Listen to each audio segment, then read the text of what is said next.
Run.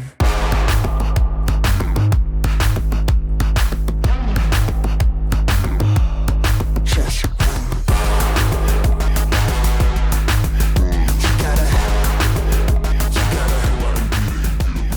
Hey, what's going on, guys? Welcome back to the channel. In today's video, we are breaking down the grade of one of the most recent videos I've worked on, which is the recreation of the entire Walter Mitty downhill longboarding scene. This video is produced and created by Josh Neuman with the help of Tucker Doss and Kyle Huck, which is, I believe I'm pronouncing his name right. Sorry, Kyle, if I'm not. But as you guys may know, usually I have an intro and outro where I'm talking to the camera and you're used to seeing my face there. But today I just figured, hey, I need to slow down. I want to get this video out in a timely manner. I want to let you guys get your eyes on this footage and get to see behind the grade. And I knew that I was going to be a couple more days before I could actually get a script written out and everything for a full video. So do let me know in the comments if you want to see more tutorials like this. I'd be happy to just kind of skip those intros and outros every now and then for the sake of getting out content in a more timely manner. So let's go ahead and jump in. Now, the version you're just watching right now is actually not the version that we decided to go with. We did a cooler pass on this entire grade, and then I sent Josh this version that you're kind of looking at now, which is sort of an unfinished version. But I sent it over to him and I said, hey, let me know if you like this one. It's a little bit warmer, a little bit of changes that I've gone with, and to me, I think it looks a little bit better in certain areas, but really it's going to be a creative decision that I think you need to make. And he told me, hey, the cooler version looks good. I think that was more representative of the way it looked whenever we were there. So that's the version we went with, and it's pretty much just a reset of the RGB mixer here. And I'm actually currently working on a video that'll be going up on Kazi's channel on Monday, August 2nd. So if you want to learn more about how the RGB mixer works, be sure to head over to Kazi's channel, because that video, which I'll be hosting, is going to be going up very soon. So that was it. Just resetting the RGB mixer here covers the entire difference in that pass. Just send him over a quick little warmer version. And like I said, we went with this cooler version. So let's dig through here. Let me find a shot that I think is... This is one of my favorites right here. One of my favorite shots of the entire scene. And I think it was one that really took the grade very well. That's something interesting. Like, I don't think anybody talks about this, but every now and then you have certain clips that are really receptive to the grade you wanted to build, and some that take a lot more work to get it there. So this was one of those that, again, I really did like. Now, this is the node tree for each individual shot, and it probably looks a little bit hectic, but I do have a method to my madness here. One of the ways I like to explain or justify having a lot of nodes is not just because it overcomplicates things, but it actually simplifies them. So if you're doing 30 steps of a process, or in this case 41 steps of a process, I want to have 41 nodes so that each step has its own node, and I can go and isolate that variable, fix or find any problems, and then easily fix them. And another analogy I kind of used to demonstrate that mentality was, if you're moving from one house to another, you wouldn't just get a big truck and then throw all of your belongings in that truck. You would want to compartmentalize them. You'd want to put them in boxes, label those boxes for what they contain, so you can go into that truck and say, hey, I need my toothbrush. It's going to be in my bathroom box. Well, then you're going to open up that bathroom box, and then you're going to have your toothbrush. And so the same thing here. If I go to a shot and I say, oh, the white balance is off here, I need to go to my shot matching node, because that's where I do my white balance in most cases when I'm flying through a project. Sometimes I'll have a white balance node for itself, but in some instances when it's shot pretty well, I can pretty much handle it all in one node, where I'll just do my lift gamma gain as well as any shot matching or exposure changes. That also makes it really simple, because I can just go bouncing around between shots, making those changes without even looking at which node I'm on, because it's always going to be on this third node, the shot matching node. So I'm going to take you guys through exactly what went on here. I'm just going to disable everything, and we're pretty much going to go in and re-enable things one by one and see the work we did. So first up, we have this highlights node, and if you see here, looking at the road mainly, actually, let me reset the output blinking just so you can have a little bit better view of the sky. You'll see how we're bringing down some of these highlights with this node.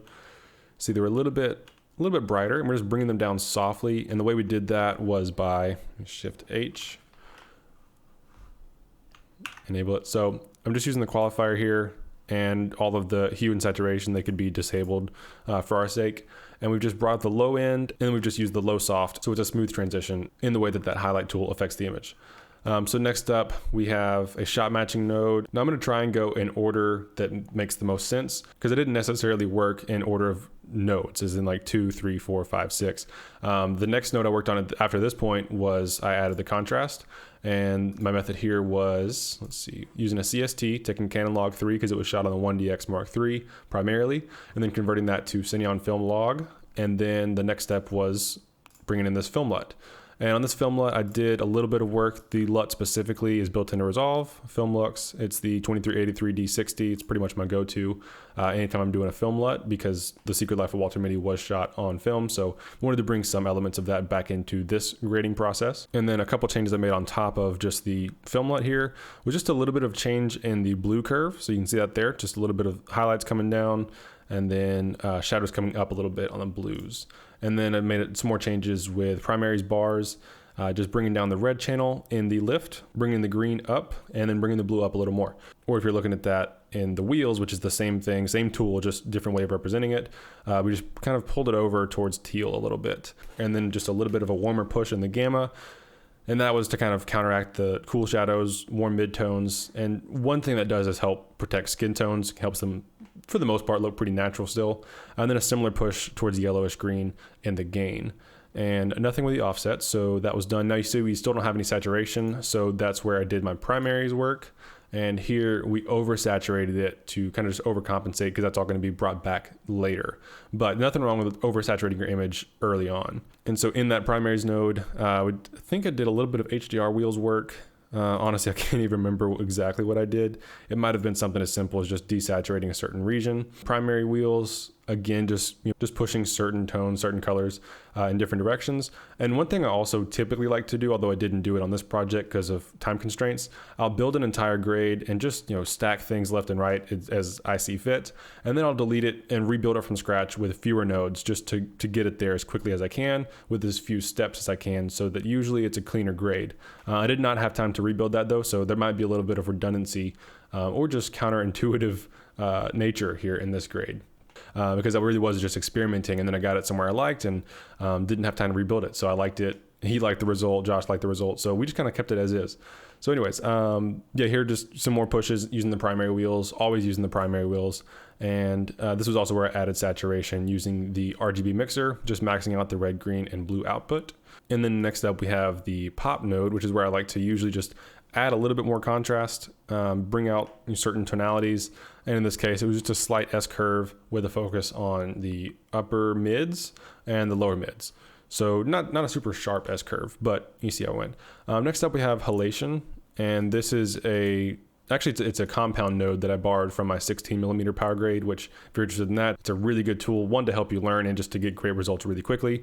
And you can find that link in the description below if you want to check that out. Highly recommend it. And then next up we have a glow node, which is there's tons of different ways to use the glow effect, but here I just used it to lift up the bottom end a little bit, because you see we had like a little bit too much contrast in that low range. And also I just like the filmic effect that the glow node provides. So then we go into our hue versus, and in the still from Walter Mitty, which I pulled up for reference. Let me grab that real quick. Let's put these side by side. And you can see they're not, well, also this is not the finished grade, but the greens here in the actual Walter Mitty still, they're very green. They're not super yellow on the side of this mountain, and it was shot in the same place. So I did want to, even though the seasons weren't the same, try and make them feel a little more similar. Lighting conditions were different. Seasons were probably different, time of day, everything was different here, but we're just going not for a one-to-one match, just some sort of familiarity between the two. So if you've seen Walter Mitty, you can see this scene and say, oh yeah, that kind of reminds me of Walter Mitty, how that looked. So let's continue moving on and getting this a little bit closer to the actual Walter Mitty look. So one of the things you may notice comparing these two images side by side is that ours is way brighter. So I had another node here, and this is my darken node. That's all I did here.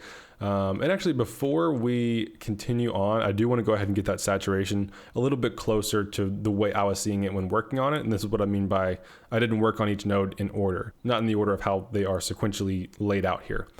So I think one of the next things I did was a little bit of a bleach bypass to kind of get that silver tone in the highlights. Close our open effects panel.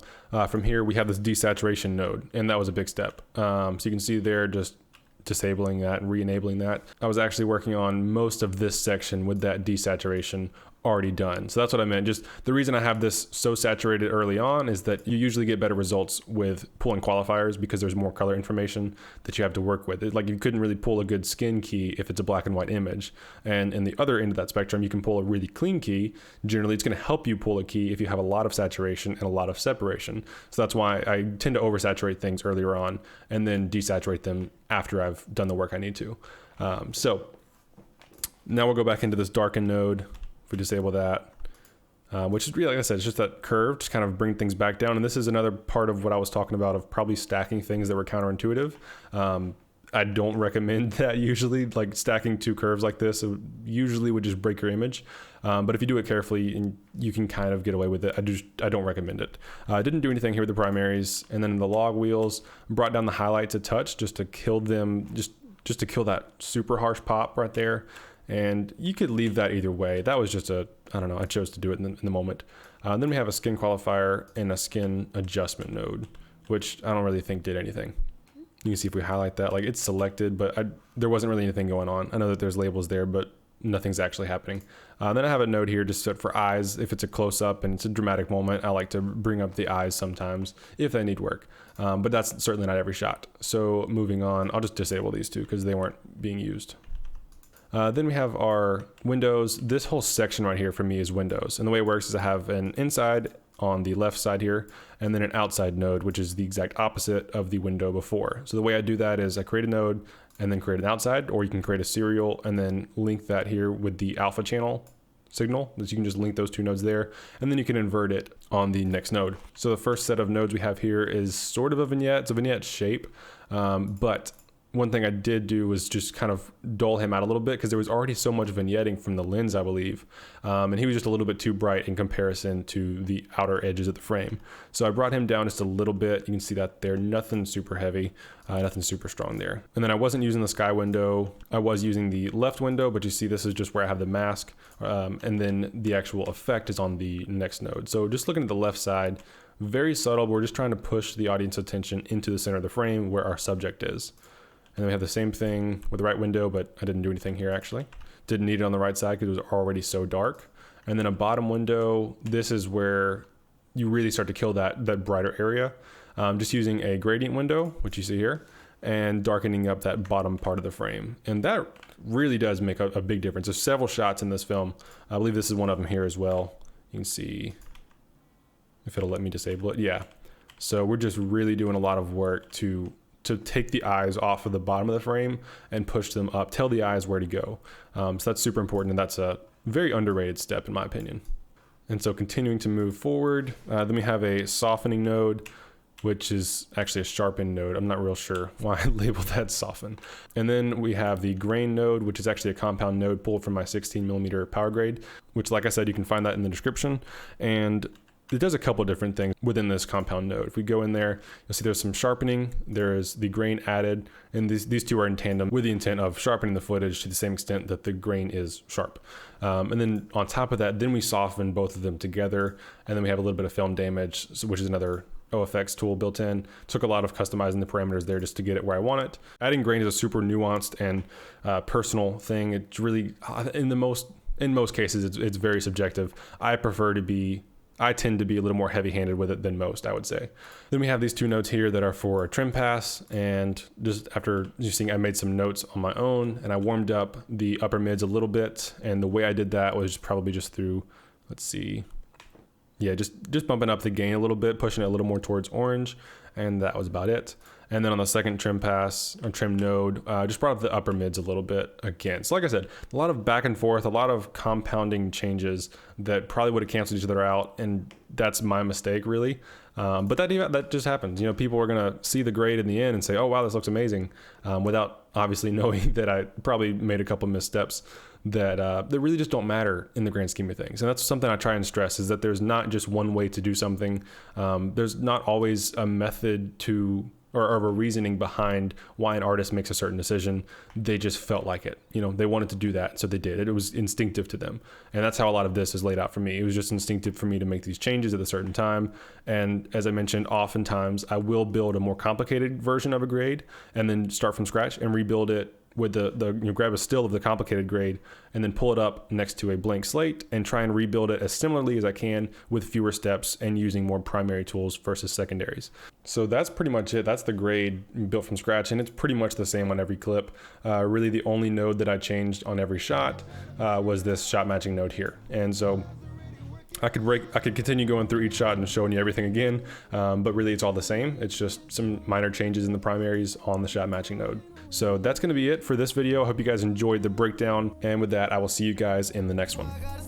Worship, two hands up, shout out to my God, that's my guy for life. Never done me wrong.